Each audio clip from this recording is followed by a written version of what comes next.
Would you walk past this dying dog? One ordinary day, a father and daughter spotted a starving German Shepherd puppy lying on a Hollywood star, abandoned, alone, and barely breathing. What happened next? A rescue mission that changed all their lives forever. But here's the twist. This wasn't just about saving a dog. This was about a broken family learning to love again. Comment below. Have you ever rescued an animal? How did it change your life? Let's hear those heartwarming stories. Smash that like button if you believe every dog deserves a second chance. Subscribe for more emotional rescue stories that'll make you ugly cry. The Hollywood Walk of Fame glittered under the afternoon sun, its stars polished by countless shuffling feet. Tourists jostled for selfies, street performers danced for tips, and the air smelled of popcorn and exhaust. Amid the chaos, no one noticed the white German Shepherd puppy lying motionless on one of the stars. His fur, once thick and proud, was now dull with grime, his ribs faintly visible beneath his coat. A frayed red rope hung from his neck, the frayed end trailing behind him like a forgotten promise. He didn't whine. He didn't beg. He simply waited, his golden eyes fixed on nothing, as if he had already given up. Mason Carter tugged his daughter Zoe through the crowd, forcing a smile. Weekends with her were rare now. Ever since the divorce, ever since the arguments, ever since life had splintered into awkward visits and strained silences. He had promised her a fun day, a movie, maybe ice cream, anything to make up for the months he'd missed. But Zoe, her small hand gripping his jacket sleeve, suddenly stopped. "Dad," she whispered, her voice tight. "Look." Mason followed her gaze to the dog. The puppy didn't react as people stepped around him, as if he were just another crack in the sidewalk. A child reached toward him with a pretzel, only to be yanked back by a wary parent. "Don't touch strays," the mother scolded. "They're dirty." Zoe dropped to her knees, ignoring the grit of the pavement. "He's not dirty," she murmured. "He's sad." Before Mason could stop her, she pulled a half-eaten pretzel from their snack bag and held it out. The puppy didn't move at first. Then, slowly, he lifted his head and took the food from her palm with surprising gentleness. Mason exhaled. He didn't need this complication.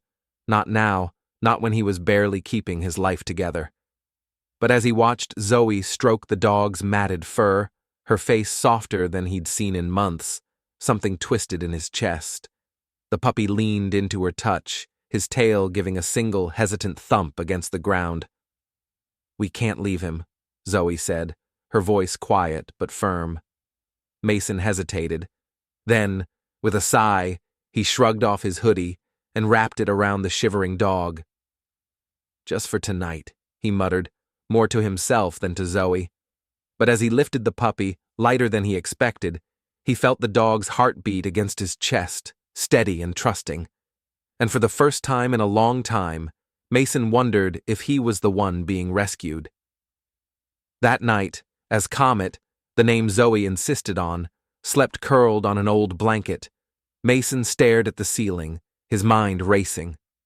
The shelter had said no one had reported a missing white German Shepherd.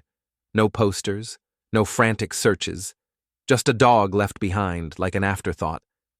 But when Comet whimpered in his sleep, his paws twitching as if chasing something unseen, Mason realized this wasn't just about giving a stray a warm bed. It was about what happened when no one came back for you, and what it meant to finally be found. The apartment smelled like antiseptic and wet fur. Comet stood in the center of the living room, his paws leaving damp prints on the linoleum as he shook off the remains of his bath. Zoe had insisted on scrubbing him clean the moment they got home, her small hands working through his matted coat with a determination that made Mason's throat tighten. Now, the dog looked almost unrecognizable, his fur fluffed and pale, his golden eyes bright with something that might have been curiosity or maybe just exhaustion. Mason watched as Comet sniffed the unfamiliar space, the second-hand couch with its sagging cushions, the stack of Zoe's school books on the coffee table, the faint water stain on the ceiling that never quite dried, no matter how many times the landlord promised to fix it. The dog moved cautiously, as if testing whether this was real. When he reached the corner where Zoe had laid out an old towel as a makeshift bed, he circled twice before settling down with a sigh. "He doesn't bark," Zoe observed, crouching beside him. Mason nodded. It was strange. Most dogs would whine or pace in a new place, but Comet just watched. His gaze flicked between them, alert but calm, like he was waiting for a sign. For what? Mason wasn't sure. That night, as Zoe slept, Mason sat on the couch with a lukewarm beer and stared at the ceiling. Comet had curled up at the foot of Zoe's bed, his nose tucked under his tail. Every so often, the dog's ears twitched at the distant sounds of the city, a car horn, laughter from the street below, but he didn't stir. Mason wondered where Comet had come from. Had someone loved him once? Had they meant to leave him, or had he slipped away unnoticed, just another lost thing in a city full of them? The thought settled heavily in his chest. He knew what it was like to disappear. The next morning, Mason woke to the sound of Zoe giggling. He stumbled into the kitchen to find Comet sitting perfectly still, his ears perked as Zoe balanced a piece of bacon on his nose. "Wait for it," she whispered, and when she said, "Okay," Comet tossed his head and caught the treat midair. Mason froze in the doorway. Comet shouldn't know that trick, unless someone had taught him. Unless someone had loved him enough to train him, then left him behind anyway. And suddenly, Mason wasn't just looking at a stray dog. He was looking at proof that even the things you cared about could vanish. The bacon trick haunted Mason all morning. As he drove Zoe to school, her chatter about Comet filled the car, but his mind kept circling back to that moment, the way the dog had waited so patiently, so knowingly, for her command. That wasn't just instinct. Someone had taken the time to teach him. Someone had cared, and then they'd let him go. Mason gripped the steering wheel tighter. He knew that story. He'd lived it. First with his dad, who'd walked out when Mason was 12 and never looked back.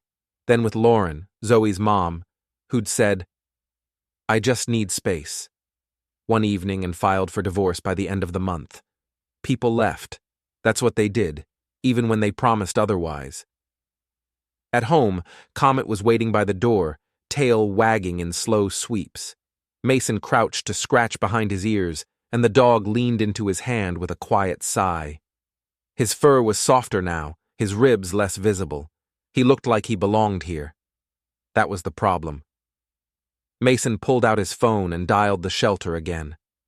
"Any calls about the white German Shepherd?" The woman on the line sighed. "Mr. Carter, we've checked. No reports, no missing posters. If no one claims him by Friday, he's legally yours." He thanked her and hung up, staring at Comet, who'd settled onto his haunches, watching him with those steady golden eyes. "You're not staying," Mason muttered, more to himself than the dog. But even as he said it, he pictured Zoe's face when she'd hugged Comet goodbye that morning, the first real smile he'd seen from her in months.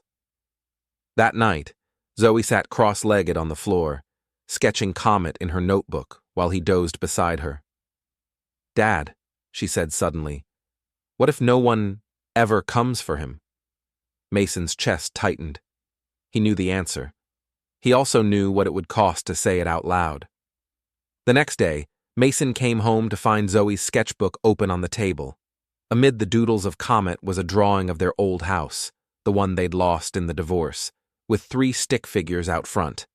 Underneath, in Zoe's uneven print, "Home." Mason's breath caught. He hadn't realized she still remembered it that way. Then Comet nudged his hand with a cold nose, and Mason made a decision. He grabbed the leash. The sidewalk felt colder this time. Mason's fingers tightened around Comet's leash as they approached the same Hollywood star where they'd found him 2 weeks before. The dog trotted obediently beside him, his new blue collar gleaming under the streetlights, his gait confident now, no trace of the limp he'd had before. He didn't seem to recognize the spot at first, too busy sniffing at discarded popcorn and the faint scent of hot dog carts.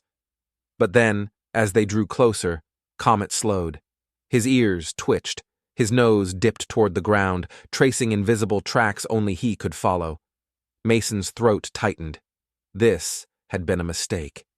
He crouched, unhooking the leash with stiff fingers. "Go on," he muttered. "If someone's looking for you, they'll come here first." Comet didn't move.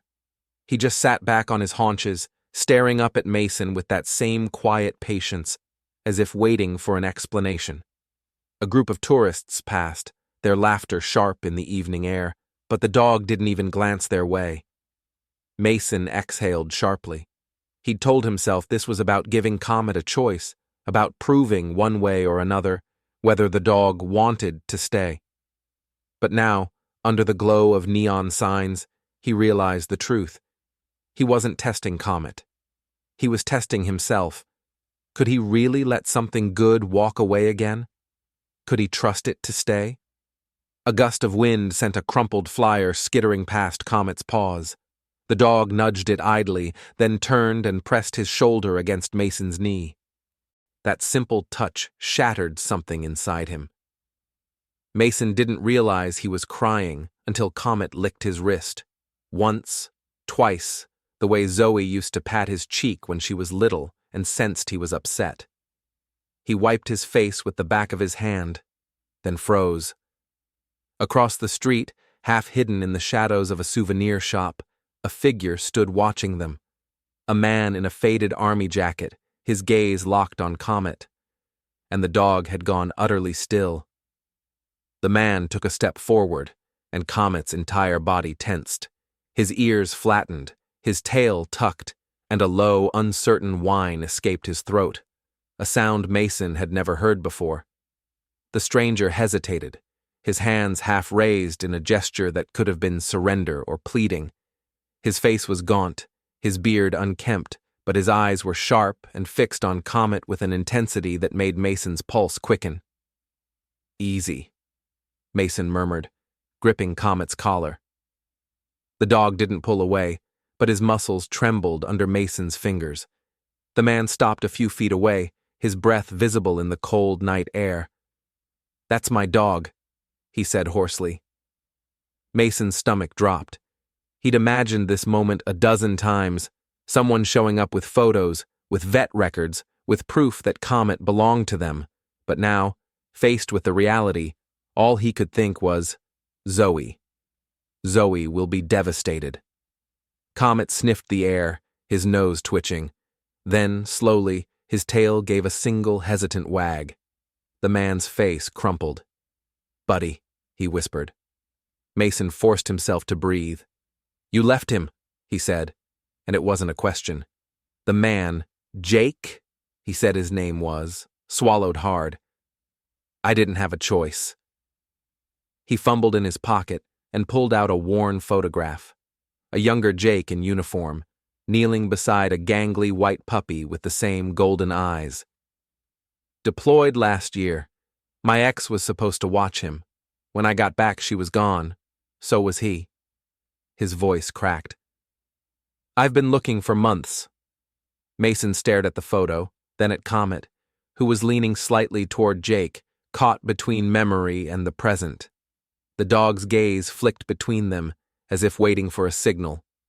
For the first time, Mason saw it, the scar along Comet's shoulder, nearly hidden by fur, a perfect match to the jagged line on Jake's forearm.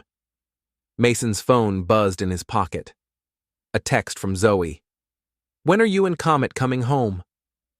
He looked at Jake, at the desperate hope in the man's eyes, then down at Comet, who had pressed himself against Mason's leg, warm and solid and his. Except he wasn't. Not really.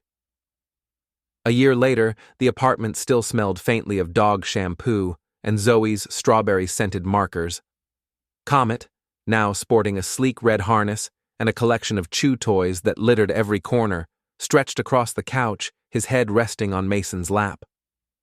Outside, Los Angeles hummed its usual evening song of sirens and distant laughter, but here, in this small space, the world felt quiet, whole.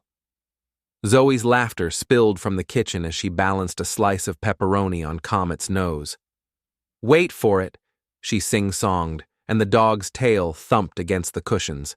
When she finally said, "Okay," Comet flipped the treat into the air and caught it with a satisfied snap of his jaws.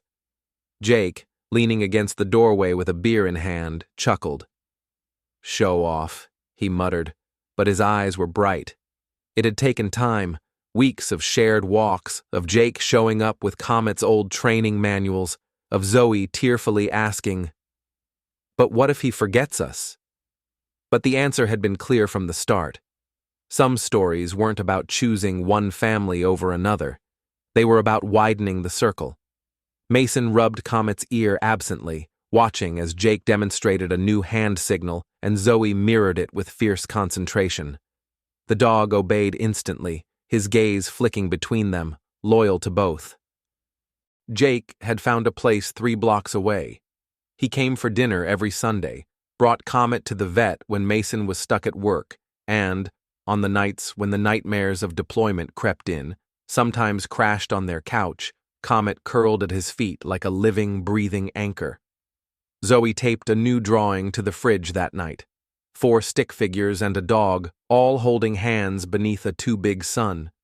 Underneath, she'd written, "Home, version 2.0.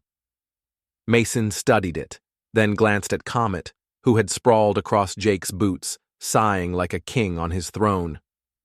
The dog opened one eye, as if sensing the weight of the moment, and thumped his tail twice. Once for each of them. The leash still hung by the door, but the red rope collar, the one Comet had worn when they found him, was framed above the TV, a reminder of the day their fractured pieces began to fit back together. Not perfectly, perhaps, but right.